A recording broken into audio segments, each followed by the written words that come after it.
Saya berpikir bahwa ini kan skenario Tuhan ya. Apa yang kita dapatkan yang terbaik buat kita. Istri saya yang paling saya cintai dipanggil. Di mana terbaiknya? Aku gak bisa ngelupain dia. Terlalu indah.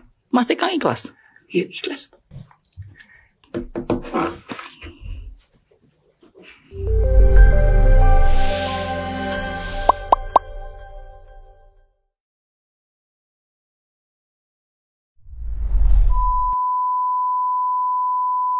Saya ketika kecil, 80-an ingat banget nonton di TV, di TVRI ini ya. Masih Kang Fauzi. Iya. Saya ingat banget gaya rocker style. Karena saya suka lagu rock, Mas. Jadi saya ingat banget coba dulu remaja kecil tuh dan Ria film. Di sana ada di depannya dan lain sebagainya. Ya kan zaman dulu banget gitu. Jadi buat saya ketemu Mas Ika hari ini kayaknya kayak aneh gitu. Kayak wow. Masih itu 5 tahun pasti ya. Enggak gitu waktu itu mungkin udah umur belasan saat itu belasan. Soalnya saya suka film kan. Jadi saya suka itu.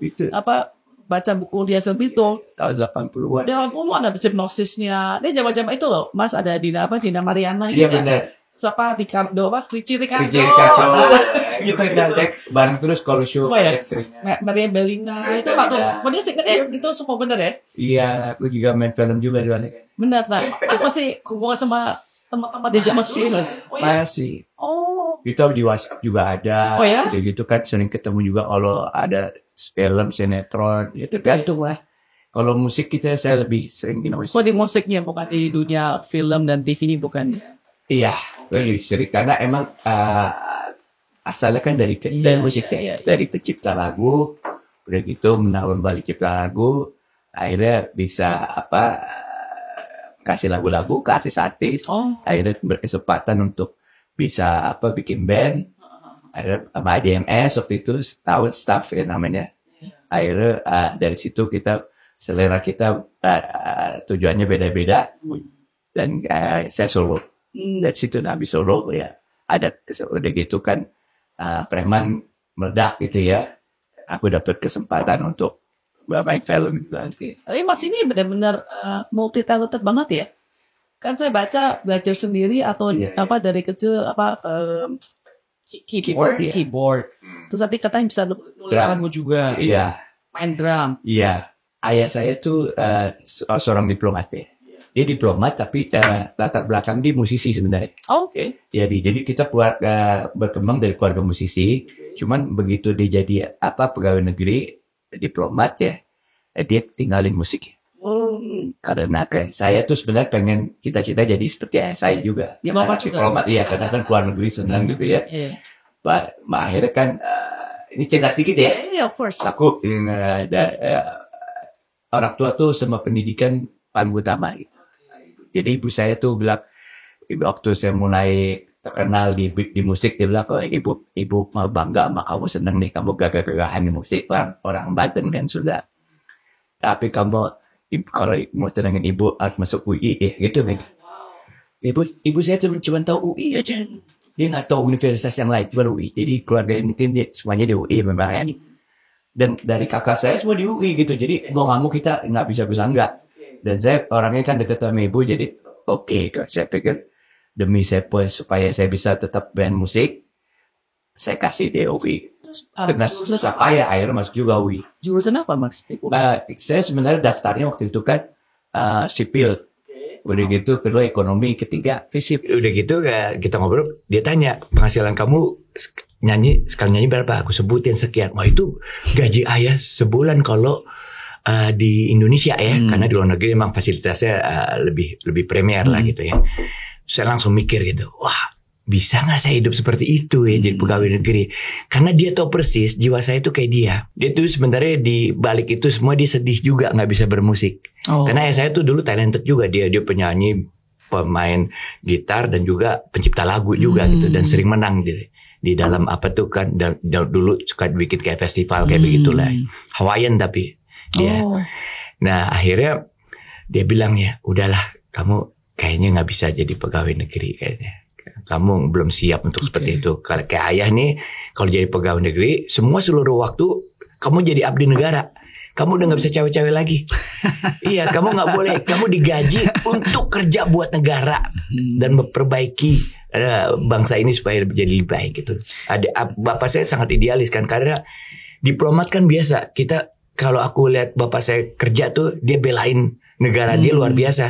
Kan sering kali tuh kita dilecehin di benar. forum-forum tertentu. Iya, dia belain banget dengan cara diplomasi dia gitu ya. Oke. Nah, jadi akhirnya ya udah, ada bidang nggak yang kira-kira kau di musik sama film bisa jalan terus, tapi tetap kamu sekolah di situ. Akhirnya cari ada tuh bisnis administrasi, administrasi niaga. Oke. Udah di aku situ, emang ya ternyata aku katanya bapak saya bilang, kamu punya bakat tuh, kamu bisa diplomasi, kamu bisa jualan karena kamu kan udah terkenal kayak begitu. Jadi bapak saya tuh emang abroad pemikirannya tuh futuristik gitu, tidak kayak orang tua lainnya gitu kan. Orang tua lainnya kan ya jadi musisi tuh pilihan yang terburuk ya, kasta terendah gitu. Kasta terendah ya boleh dibilang gitu pada saat saya nanti saya cerita juga ke begitu saya ketua mertua tuh nggak ada yang pernah suka sama saya gitu karena musisi gitu ya. Ini image-nya gitu. Nah ini kembali ke situ akhirnya bisnis administrasi, dan ternyata emang cocok ya. S2 saya lanjutin di UGM, ambil strategic management. Mas saya berarti pinter banget ya. Maksudnya masuk UI, masuk UGM, lulusan sekolah-sekolah yang benar-benar luar biasa top. Tapi saya ada menarik tadi Mas Bapak bilang katanya kamu kan suka main-main. Iya. Jadi jangan jadi diplomat. Berarti dulu Mas ada playboy attitude. Benar nggak sih ini? Zaman itu kan aku punya uang sendiri, punya karir. Ya kan pengen juga lah, ya kan.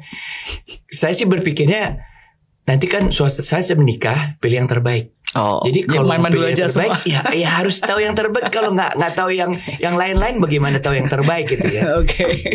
Loh, itu dari pihak cowok mikir kayak tapi gitu. sebisa mungkin saya nggak merugikan. Nggak merugikan itu. Aku pegang itu ya. Itu buat cowok doang atau buat saya doang mikir kayak begitu? Saya cowok kan. Nggak, maksud saya menurut Mas Ika, apakah perempuan pun harus pemikiran demikian? Jadi harus kita melihat-lihat baik-baik dulu. Bener. Baru ini. Iya. Harus sama dengan putri-putri Anda nggak? Enggak, kalau putri saya enggak. Sampai tahu nih. Iya, tapi dia tahu persis maksudnya bapaknya ya. Ini kan biar gimana. Iya, dia juga akan tahu kan. Tapi pada saat dia dewasa kan. Jadi masih Kang ketemu dengan kalau perempuan soalnya kasihan kalau begitu juga gitu. Nanti kan beda ngomongnya orangannya. Iya benar. Udah pernah sama gue tuh katanya gitu kan. Wah, gitu kan. Jadi begitu. Kalau laki-laki ya dianggap biasa lah gitu kan. That's true. That is true. Unfortunately that's true. Mungkin seperti itu. Jadi Mas Ika kan tadi berkarir, sekolah dan lain sebagainya. Umur berapa sih pas Mas Ika itu ketemu dengan almarhumah Marisa? Iya udah di UI. Jadi masih muda sekali dong. Iya. Itu langsung umur 24, aku 24 kan. 3 itu tahun pacaran. Itu love at first sight? Enggak. Kalau buat saya sih enggak ya. Buat dia juga nggak tahu, kayaknya enggak juga ya, nggak tahu ya. Aku nggak pernah nanyain masa lalu dia soalnya. Buat saya nggak penting masa lalu. Jurusan apa pas itu dia? Dia pertama hukum. Oh hukum, oke. Habis hukum udah gitu ya banyak bener dia kuliah. Dia S2-nya tuh 5. Wow. Doktor dan dia associate professor terakhir. Makanya sayang sekali dia pergi pada saat dia udah pengen 1-2 tahun lagi jadi profesor gitu. Dia benar-benar bikin schedule kan jurnal dan sebagainya gitu kan. Itu benar-benar dia intens banget ya. Kalian berdua benar-benar sangat akademis betulnya ya. Maksudnya mengejar keilmuannya itu sangat tinggi sekali. Iya. Wow. Emang waktu ketemu sih nggak begitu ya. Maksudnya biasalah kita. Tapi mungkin pas ketemu justru karena levelnya sama-sama UI ya. Iya, jadi betul. Intelligence levelnya mungkin jadi connect ya. Iya mungkin. Mungkin kalau masih kan ketemu sama artis yang nggak S1 mungkin bisa beda nggak sih, nggak ada connection mungkin. Banget ya. Istri saya tuh buat saya luar biasa, dia yang merubah saya. Gitu ya. Dia perempuan yang terbaik lah buat saya, yang Tuhan udah titipin ke aku ya. Udah menikah berapa lama? Setelah menikah sama dia tuh keburukan saya tuh pelan-pelan diperbaiki gitu sama dia. Dulu kan suka ngerokok dan sebagainya. Saya waktu itu masih ya rockers gimana sih? Ya kan, mau nggak mau walaupun nggak segila orang gitu, narkoba nggak, hanya itu aja. Tapi yang lain aku kerjain, jadi kan ya itu maksudnya nggak baik juga kan ya. Nggak baik dan tidak sehat. Tapi dia dengan sabar gitu loh. Dulu saya ngerokoknya parah. Dia kasih ini asbak di mana-mana, akhirnya kan saya malu sendiri, akhirnya kena paru-parunya, saya berhenti total. Dulu saya suka minum, di kulkas saya taruh banyak minuman, ya akhirnya ya di rumah tuh nggak ada temenannya untuk begitu kan, untuk habit-habit yang jelek itu, akhirnya dengan pelan-pelan akhirnya saya berhenti dan sebagainya kayak begitu. Dan ini pendidikan juga begitu. Ini aja nih sekarang sebenarnya dia udah siapin saya untuk ke doktoral gitu. Wow. Vibe-nya pengaruh lah. Ya, karena dia benar-benar ilmu tuh penting banget katanya. Kita apa-apa tuh kalau kita punya ilmu pasti manfaat hidup kita gitu. Kalau kita mau bantu orang juga kita bisa lebih bermanfaat buat dia, dan itu lebih abadi karena daripada uang ya. Maksudnya uang tuh bisa habis, tapi ilmu tuh benar-benar bisa menjadikan segala sesuatunya menjadi lebih baik gitu loh. Selalu dengan kita, nggak pernah bisa diambil orang ya kalau masalah pendidikan ya. Benar. Nah, ketika pertama kali ketemu sama almarhumah Marissa, bagaimana impressionnya Mas Ikang? Lucu nih, nggak apa-apa ceritanya. Mau justru saya tertarik mendengar ini. Serius kadang-kadang. Enggak, saya pengen dengar justru. Begini, emang saya pada saat itu dalam keadaan rockers, anak muda yang berantakan lah hidup saya ya waktu ya. Saya emang kuliah di UI, tapi selain itu ya saya berantakan lah hidupnya, rock and roll gitu ya. Nah mungkin saking udah pacaran banyak gitu, pas ketemu dia tuh ada satu mbak, maksudnya mungkin ini fitrahnya tuh manusia tuh baik ya kali ya. Aku ketemu dia main film bareng, jadi udah lama sih aku suka sama dia. Aku bahkan sering kirim-kirim salam lewat Riko Tampati. Bilang, itu jatah gue lo jangan batu. Gitu. Pokoknya ngomongnya kayak begitulah gitu ya. Riko capek sendiri ngirim salam. Lu ini sendiri dong. Dia juga bilang, Ikam kirim-kirim salam gak pernah ngomong langsung sama gue katanya gitu. Karena dapat kesempatan main film Tinggal Landas Buat Kekasih. Itu tahun 84 gitu ya. Begitu dapat sama-sama jadi peran utama kan. Aku nggak pakai ngomong honor lagi, sama Kompas waktu itu yang bikin Kompas, Gramedia. Aku bilang, oke, aku bilang kesempatan nih buat kenalan nih. Nah udah gitu kan ya, pada saat itu kita masih sama-sama punya pacar lain. Aku juga tadi hanya kenal aja gitu, aku juga demen aja gitu ya. Ada suatu momen tertentu yang membuat saya tuh benar-benar terkesima lihat dia, beda dengan perempuan lainnya. Jadi momen itu pada saat istirahat, kan biasa tuh kita kalau istirahat tuh kita ngobrol sama sutradara, sama pemain, ngobrol gitu loh, ngobrol gitu ya. Dia enggak, dia sholat, dia ngaji, dan pintunya kebuka. Saya waktu itu mungkin hidup saya gelap ya, lihat yang begitu tuh, aduh, jarang sekali langsung tersentuh gini. Ini kayak ngeliat bidadari gitu. Kayak lihat bidadari, aku langsung, ini harus saya jadiin. Langsung berpikir bukan pengen pacaran tapi harus jadi istri. Loh Mas, saya mau tanya, justru biasanya kalau orang yang kegelapan tadi misalnya contoh rocker, bad boy ya, melihat seseorang yang sangat agamis atau religius, justru takut kayaknya, aduh ini bukan tipe saya gitu kan. Iya mungkin aku bad boynya tanggung kali. Tapi ya yang jelas emang aku bilang kan, manusia tuh fitrahnya baik gitu. Jadi tergantung momentumnya dapatnya di mana. Nah aku dapat di situ, begitu lihat, ini beda banget gitu ya. Dan tahu nggak gampang untuk masuk dia, karena kenal sama dia, masuk ke komunitas dia punya pengajian.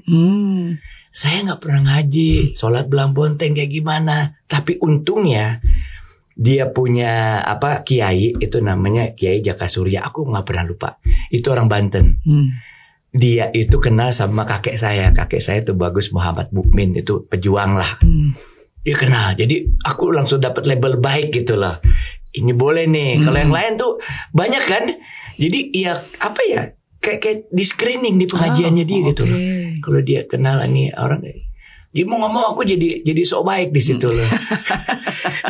Ya maksudnya ya jujur aja ya, aku mulai belajar agama lebih jauh tuh di situ kerasa. Dan ya akhirnya benar-benar masuk ke lingkungan dia, dan aku juga ngerasa hidup ini lebih punya arti ya. Hanya hingar-bingar begitu aja gitu kayaknya juga. Ya itulah manusia kan bisa berubah ya. Tapi makanya aku bilang dia itu bukan hanya sekedar istri perempuan biasa, tapi mungkin kalau nggak ada dia, saya ceritanya beda gitu ya. Saya ceritanya beda. Ya maksudnya saya juga masuk UI supaya saya bisa ngamen terus kan.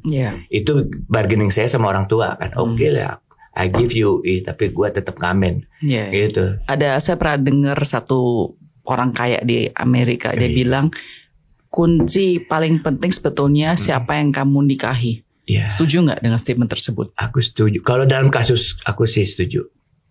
Karena emang ya makanya ada orang istri saya kan tegas kan ya. Dia bilang begini, kamu jadi imamnya, karena prinsipnya di Islam tuh laki-laki harus imam. Kamu jadi imam, saya lehernya kata gitu. Itu dalam artinya buat saya. Maksudnya dia leher ini kan yang menopang. Yang melihat kita ke kiri ke kanan ke atas itu dia. Jadi artinya begitu. Dia siap untuk membackup saya with all cost ya. Baik ilmu, baik apa semua untuk supaya saya tampil optimal gitu loh. Keluar. Dan semua keputusan diberikan kepada saya. Jadi seringkali sebenarnya dia lebih tahu. Ya saya kan seniman nggak ngerasa ini ya, maksudnya ya kan emang dia banyak lebih belajar gitu ya kan ya. Cuman dia tetap dikasih pertimbangan, kamu putusin. Jadi dia itu benar-benar memberikan masukan ke atas sebagai imam, sebagai kepala keluarganya itu ya. Jadi kita layak jadi imam karena Perdana Menterinya dia gitu loh, maksudnya dia yang membuat saya layak untuk itu gitu loh. Dalam setiap karir saya ada opportunity untuk bisnis juga dia. Gitu. Tapi dia terus memberikan masukan yang maju ke depan sebagai kan dia face. Bilang jangan sekali-kali kamu, dia ada di dalam ini ya, dia nggak pernah ngomong gitu sih sama saya, tapi saya ngelihat di dalam apanya semacam kayak di YouTube-nya dia ya, ada dia sama ibu dia ngomong gitu kayak podcast juga gitu ya. Jangan sekali-kali seorang istri menunjukkan kehebatannya melebihi daripada suaminya katanya. Sampai kayak begitu ya maksudnya.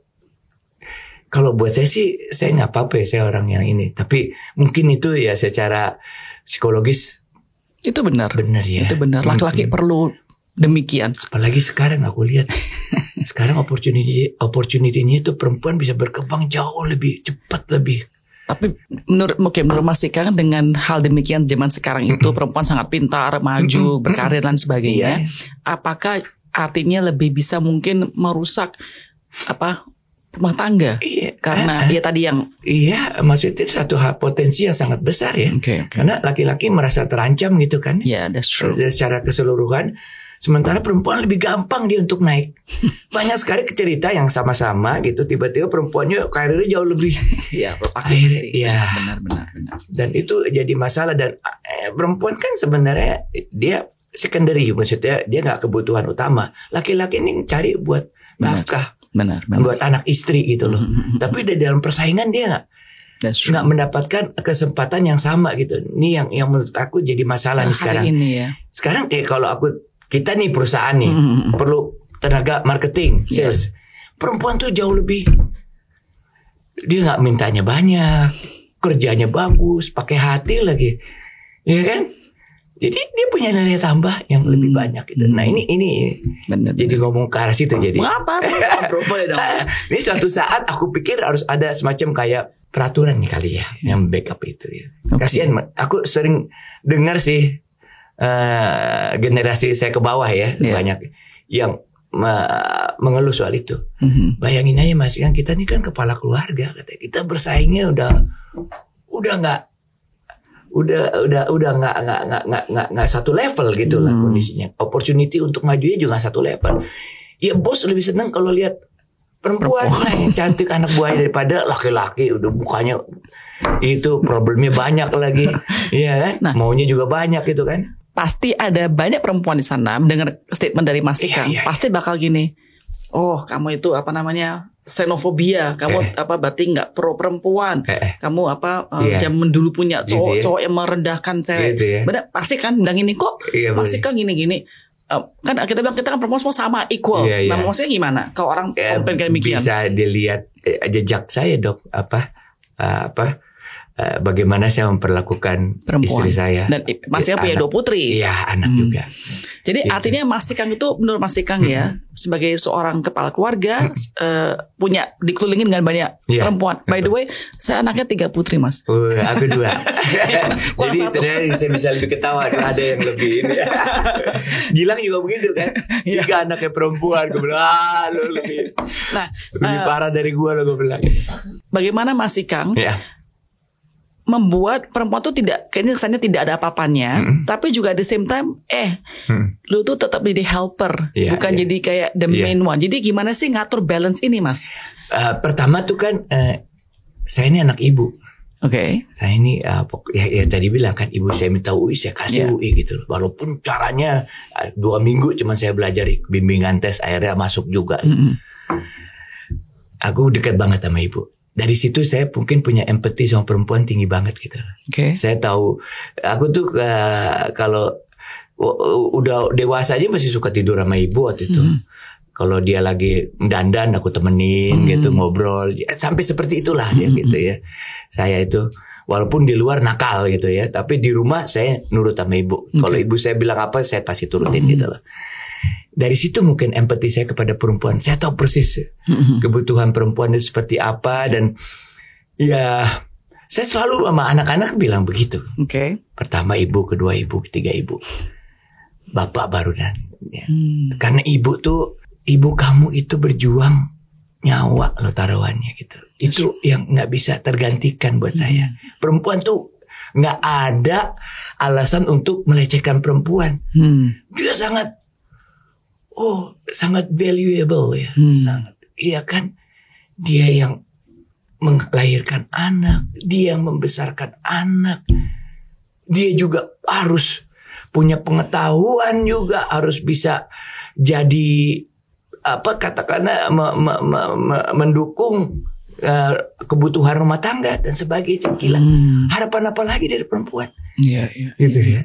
Jadi itu selalu banyak, udah nggak ada alasan untuk kita melecehkan perempuan kecuali dengan kesombongan dan kebodohan. Jadi kelihatan banget laki-laki kalau melecehkan perempuan tuh bodoh pasti deh. Jadi bagus ya, maksudnya Mas Ikang itu bukan lagi mau merendahkan perempuan karena Mas Ikang tadi bilang sangat empatik dan mengerti dan seorang yang dekat sama ibunya ya kan. Tetapi at the same time perempuan ada posisi masing-masing. Benar ya Mas Ikang? Benar. Saya percaya Mbak kalau kita mau sukses sayang sama ibu. Amin. Saya percaya itu. Amin. Mas Ikang kan tadi mungkin agak dikit mundur lagi Mas Ikang. Tadi kan Mas Ikang bilang pertama ketemu sama almarhumah, wow kayak bidadari karena dia sangat kesannya kayak dari sent from heaven gitu. Iya. Nah, ada cahayanya gitu. Nah, tapi saya mau tanya balikannya nih. Kok Mbak Marissa kok mau sama Mas Ikang? Nggak takut, saya nggak takut gitu. Saya kan seorangnya beragama, kok tiba-tiba rocker. Betul. Pernah ngobrol nggak sih? Kenapa lu suka sama gue sih dulu? Begini ya. Dia kan dulu banyak yang mau tuh. Udah gitu dia ke pengajiannya. Dia ada istilah kalau dia dalam Islam itu istiqoroh. Sholat istiqoroh. Dia lakukan sesuai dengan cara-caranya sholat. Udah gitu dia datang mimpi. Mimpinya itu tahu nggak? Ada di antara laki-laki yang banyak itu, yang lain kelihatan jadi jelek gitu ya rupanya. Saya naik kuda. Naik kuda hitam. Ini si Ikang. Serius. Jadi saya dibelain sama mimpi gitu. Serius? Iya benar serius. Dia serius. Dia true gitu maksudnya. Dan dia percaya itu semacam hasil dari istiqoroh dia. Tapi emang pada saat ketemunya udah ada rasa senang sih. Saya kan juga nggak akan ngegas terus kalau dia. Mas saya kan juga charming lah. Benar, iya. Gak jelek-jelek amat lah. Maksudnya saya kalau dia nolak ya saya pasti kan juga mundur kan, buang-buang waktu. Tapi aku tahu dia juga ada juga senang sama saya, jadi gas terus aja. Oh lucu ya. Jadi dari mimpi itu dia tambah mengkonfirmasi apa perasaannya dia itu ya. Iya benar. Wow. Jadi makanya dari situ ya Mbak ya, aku termasuk orang yang melihat perkawinan saya tuh begitu sakral gitu loh. Saya tidak akan bisa mengawini dia tanpa persetujuan dari saya Muslim jadi Allah gitu ya. Itu jadi saya nggak berani main-main sama dia. Dia udah nge-set up saya seperti itu, saya jaga banget gitu. Wow. Saya nggak jadi mulai itu perkawinan saya anggap sangat sakral gitu loh. Oke. I do my best buat itulah gitu. Gimana caranya ya bikin rumah yang baik. Makanya saya bisnisnya perumahan kan saya pengen Baiti Janati, rumahku adalah surgaku. Jadi dari rumah yang baik akan timbul keluarga yang baik, keluarga baik akan masuk ke komunitas yang baik, masuk ke suatu komunitas negara akan jadi bangsa yang baik. Amin. Itu I believe that gitu. Oke, kalau Mas kan percaya dengan demikian dan melihat kondisi dunia atau bahkan negara kita seperti hari ini, banyak banget artis yang ya cerai atau mungkin yang sini sana sini, gimana Mas punya pemikiran? Mungkin nggak tahu ya, saya tuh nggak mau menilai orang lain ya. Tapi ini menurut saya mungkin dia nggak dapat yang terbaik lah, iya kan? Kalau saya udah merasakan dapat yang terbaik buat apa? Iya, apa nyanyi ini kan lagi. Berproses saya terbaik ya. Jadi aku memilih yang terbaik, masa saya sia-siain, ya kan? Jadi ya mungkin itu satu itu, kedua mungkin ya berubah ya, mungkin ya itu nggak menganggap perkawinan itu sakral gitu kan ya. Mau jadi aja, pokoknya selera dia berubah, pengennya dia berubah, ya berubah lagi gitu loh. Buat saya tuh perkawinan tuh resikonya tinggi sih Mbak. Ada anak kasihan. Kasihan kalau kitanya tolol kayak begitu ya. Ya, seenak-enaknya hidup kita. Karena juga kita ngotorin hidup kita sendiri kan dengan cara seperti itu. Hidup ini kan kalau kita bisa bilang wah punya value yang tinggi kalau kita membuild up-nya dengan cara yang benar. Tapi kalau kita membuild up dengan cara yang asal-asalnya, value-nya akan rendah. Iya kan? Ya mungkin dengan mudah juga dia akan melakukan seperti itu gitu loh. Jadi advice Mas sekarang deh buat orang-orang yang baru nikah atau sudah menikah atau mungkin mau menikah. Advice-nya Mas Ikang biar mereka bisa langgeng itu apa sih? Pilihnya yang terbaik ya, itu pasti. Tapi kita tahu di mana kan kadang ada mimpinya keluar kayak begitu, dia yang naik kuda hitam. Iya benar. Iya. Ya mungkin saya kebetulan juga ya, tapi intinya saya sih bukan orang yang bisa hidup dengan banyak perempuan gitu kan. Mungkin di Islam sendiri kan diperbolehkan laki-laki menikah lebih dari satu ya. Pada hasil itu kan sebenarnya dibolehkan pada saat itu zaman jahiliyah Bu. Istrinya 50 orang. Jadi sebenarnya dibatasi gitu, dibatasi supaya lebih bertanggung jawab. Nah, saya ngerasa kalau satu aja udah memenuhi kebutuhan saya. Iya kan? Iya, orang beda-beda, tapi saya termasuk orang yang seperti itu gitu. Saya termasuk orang yang menikmati artinya cinta gitu loh. Apa itu cinta Mas? Cinta itu everything for me gitu. My soul itu kalau nggak ada cinta saya nggak bisa melakukan apa-apa.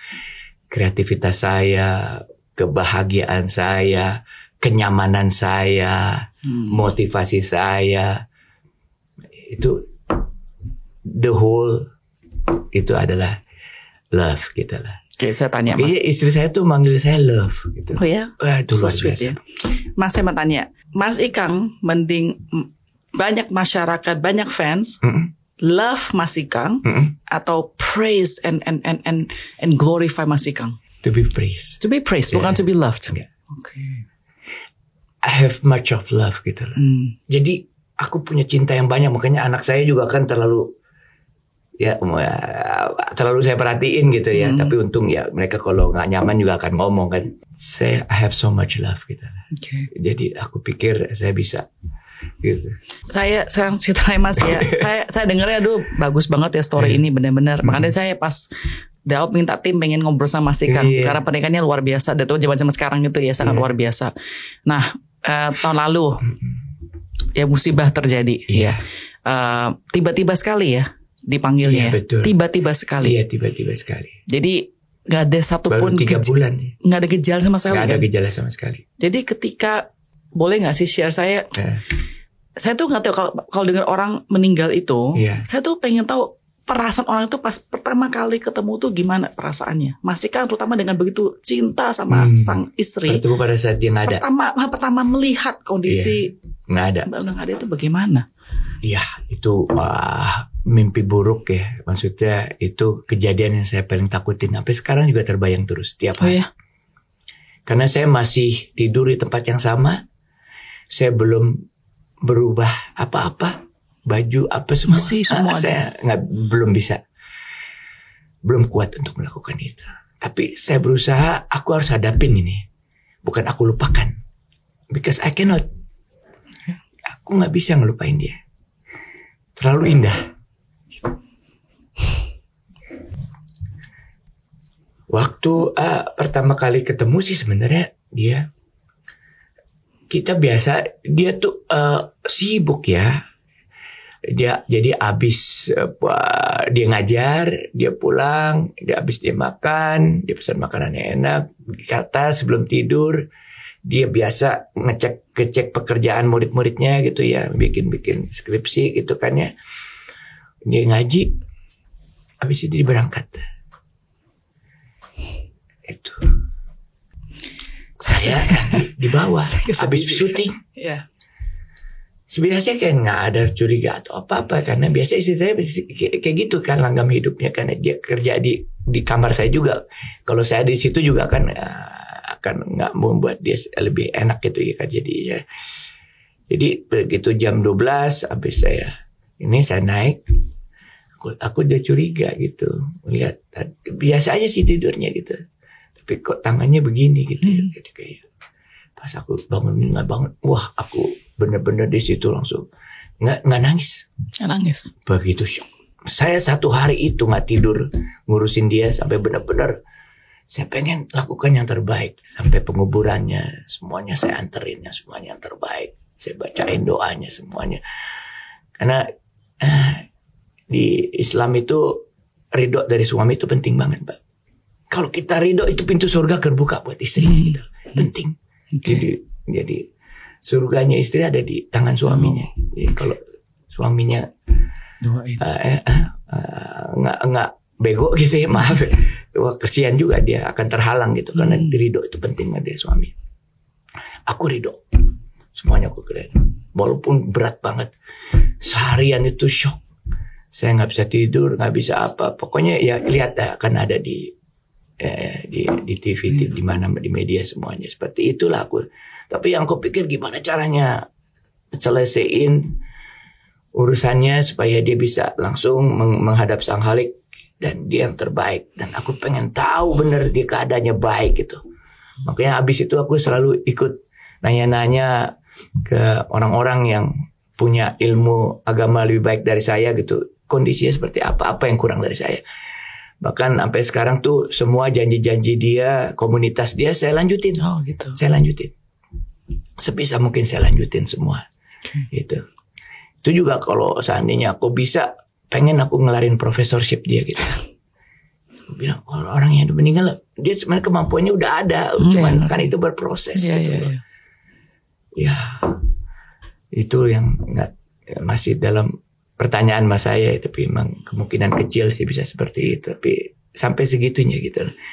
Tapi perasaan saya pada hari itu tuh hal yang paling saya takutkan adalah itu, dan itu terjadi. Dan di situ ya mungkin recovery-nya kalau orang bilang banyak ya, orang bilang ya kamu harus lupakan, nggak boleh terlalu sering begini. Oke, saya terima. Tapi semua itu nggak mempan sama saya, yang akhirnya saya mencari sendiri. Saya berpikir bahwa saya ini kan skenario Tuhan ya. Saya harus berpikir dengan cara apa yang Tuhan ajarin sama saya gitu. Baru saya bisa paham. Kita kan dibilang yang apa yang kita dapatkan yang terbaik buat kita. Istri saya yang paling saya cintai dipanggil. Di mana terbaiknya? Makanya saya harus paham dulu gitu. Tapi masih kan nggak ada jawaban abis itu ada. Yang penting sekarang pertama ya harus ikhlas dulu gitu. Masih Kang ikhlas? Iya, ikhlas. Nggak ada pernah sih pertanyaan Tuhan kenapa? Nggak pernah Jangan menyalahkan. sampai saya punya kayak begitu. Gitu ya. Kenapa? Why me? Why not? Katanya. Punya saya bukan itu punya Tuhan, bukan punya kamu. Saya hanya dipinjemin aja. Itu jawabannya saya dapat semuanya. Meninggal dalam husnul khotimah, insya Allah ya. Meninggalnya bagus banget. Dia udah kasih semua pesan-pesan sama kita, mau kubur di mana pada saat dia sehat. Oh ya. Bajunya dikasih ke siapa, itu kita kan ngilu dengar begitu, tapi aku ingat semua yang Pak dia ngomong. Segitu persiapannya, mungkin dia udah dapat semacam apa ya. Tapi dia juga nggak tahu bakal kapan meninggal. Dan keadaannya sehat. Kalau nggak sehat kan dengan segala upaya saya pasti akan saya perjuangkan lah itu. Kalau perlu nyawa saya kasih.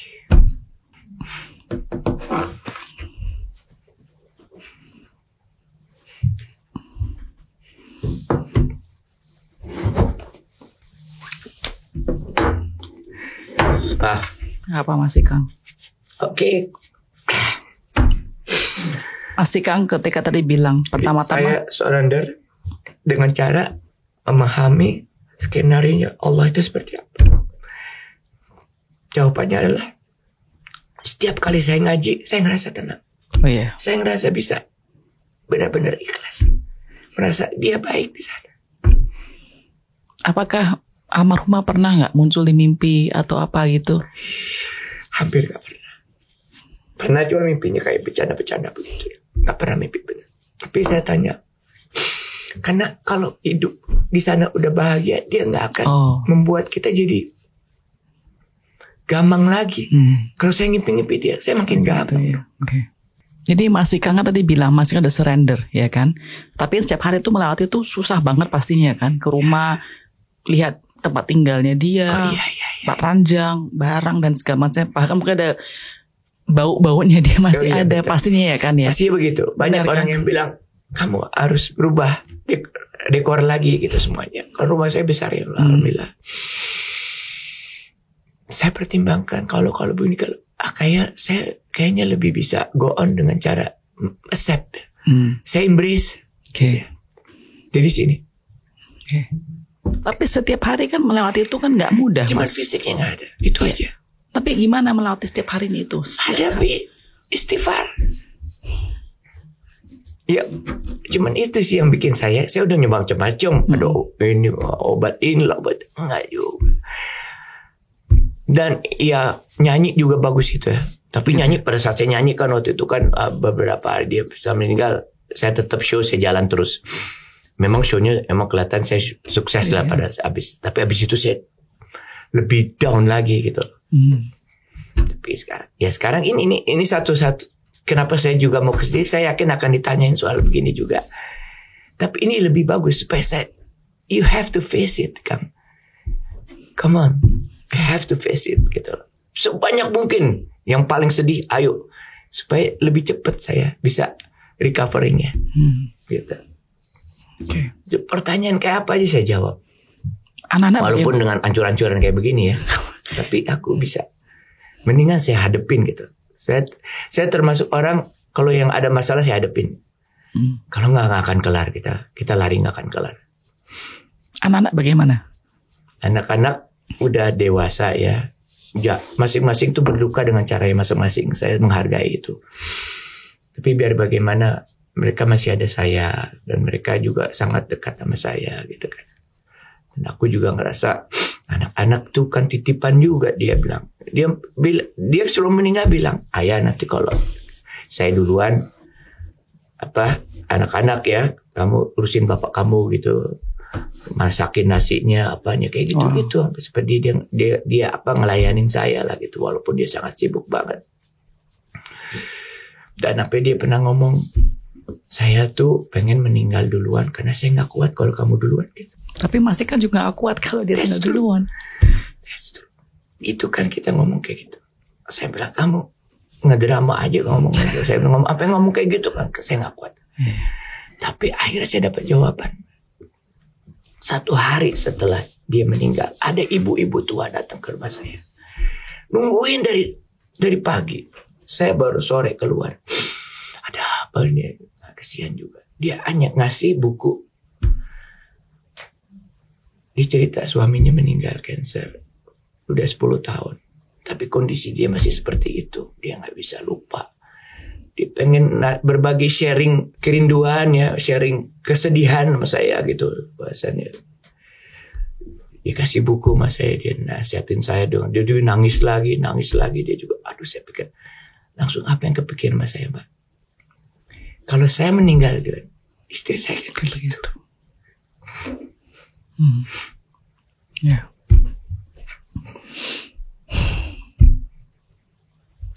Saya masih bisa begini. Ya. Saya lebih kuat.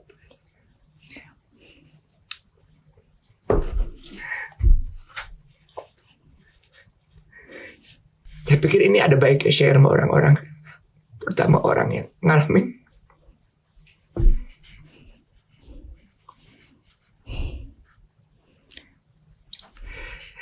Yaitu, ya, dia bilang, saya nggak kuat. Sekarang saya paham. Ya kan?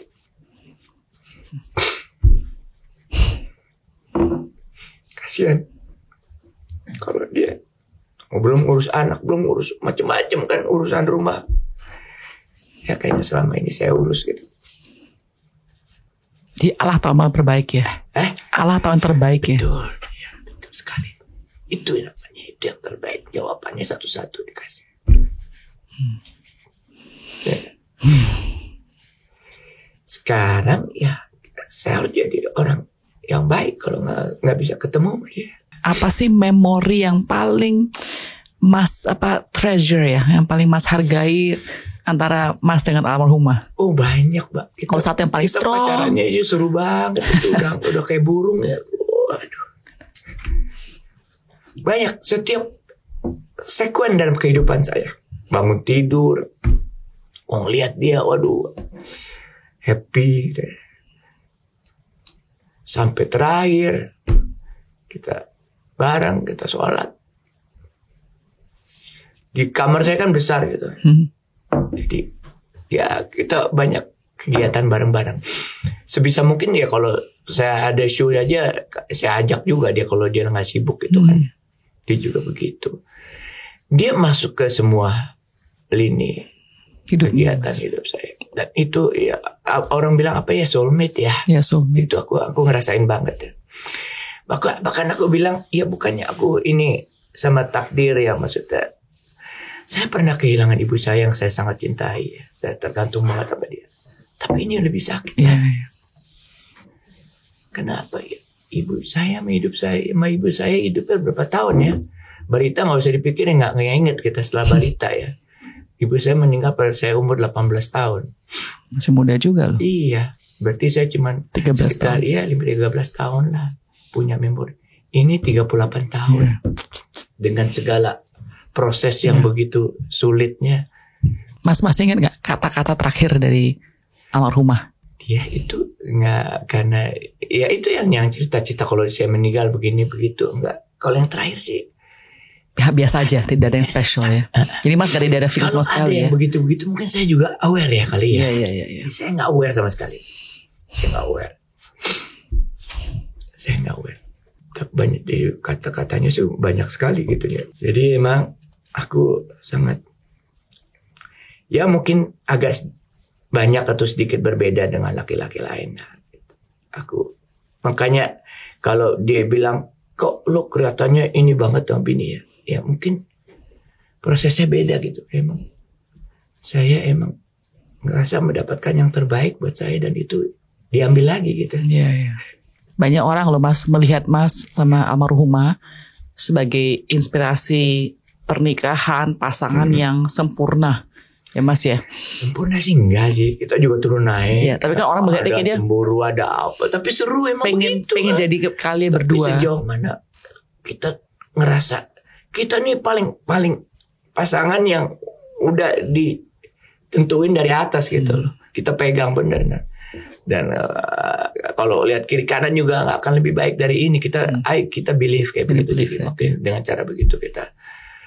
Dan saya ya sama istri saya nggak pernah pengen kelihatan ini pasangan paling harmonis, nggak pernah. Nggak ada. Natural aja. Natural. Dan memang kebutuhan kita kan. Iya. Memang kebutuhan kita gitu. Kita pengen enak di rumah kan semuanya. Sama anak-anak juga gitu. Apa adanya.